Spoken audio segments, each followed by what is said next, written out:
အားလုံးပဲမင်္ဂလာပါရှင်ချိုကူကင်း channel မှာပြန်လည်ကြိုဆိုပါရရှင်ကျမဒီနေ့ချက်ပြမှာတော့မွန်ဟင်းကားမျိုးချက်ပဲဖြစ်ပါတယ်ရှင်အားလုံးပဲ like ပါကြည့်ရှုပေးကြပါဦးနော်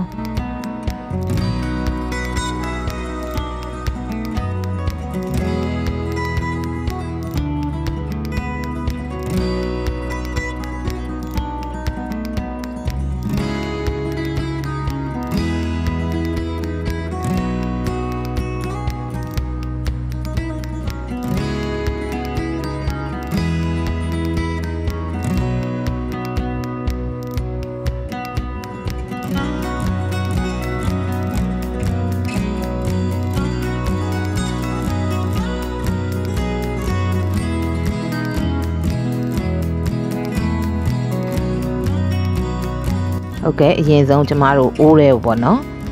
ငါးပြုတ်ထားတဲ့ရေရယ်ပြီးတော့ကျမပဲပြုတ်ထားတဲ့ပဲပြုတ်ရေတွေရယ်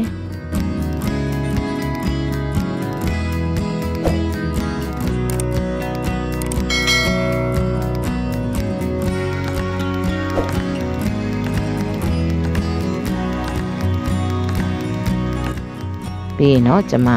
ရေထည့်ပြီးတော့ပွက်အောင်စူအောင်တဲပါမယ်ရှင်ဖုံးလေးအုပ်ပြီးတော့ပွက်အောင်တဲပါမယ်ရှင်ပွက်လာပြီဆိုရင်တော့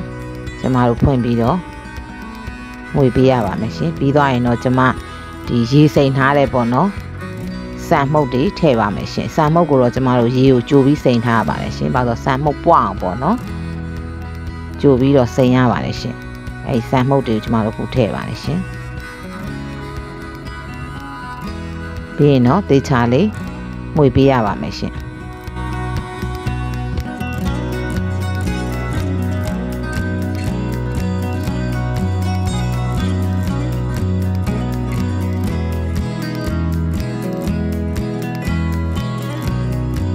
โอเคပြီးရင်တော့ကျွန်မကြက်သွန်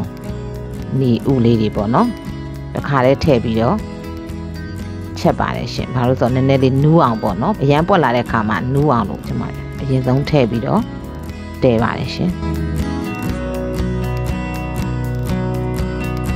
နည်းနည်းလေးပွက်လာပြီဆိုရင်တော့ကျွန်မပဲထည့်ပါမယ်ရှင်ကလဘဲတွေကိုကျွန်မကြိတ်ထားတာပါကလဘဲတွေထည့်ပါတယ်ရှင်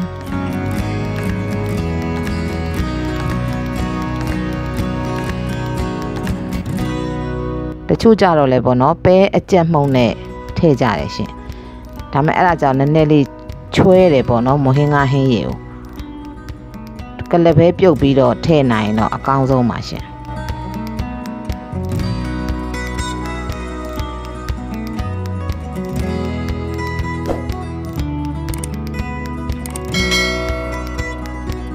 တချို့မဟင်းကားတွေကြတော့လဲမျိုးချက်ဆိုရင်ထညက်ထည့်ကြတယ်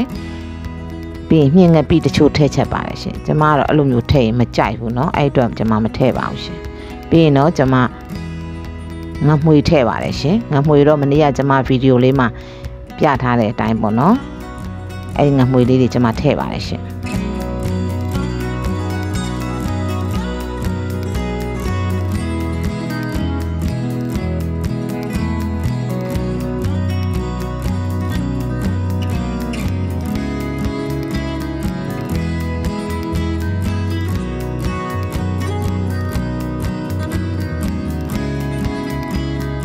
ပြီးရင်တော့ကျမ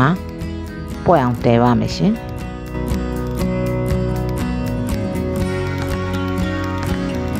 ပြီးရင်တော့ကျမဘဲဥတွေထည့်ပါတယ်ရှင်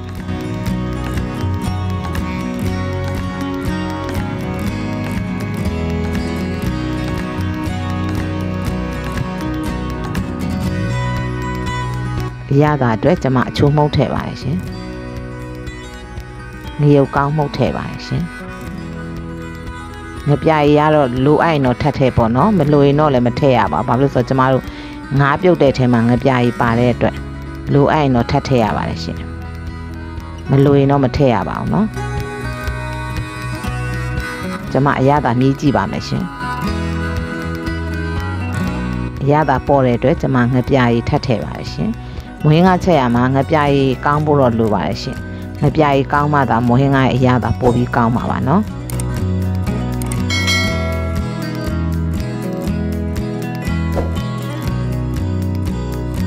ပြီးရင်တော့တေချာလေးနှံ့အောင်မှွေပြီးတော့ပွက်အောင်တည်ရပါမယ်ရှင်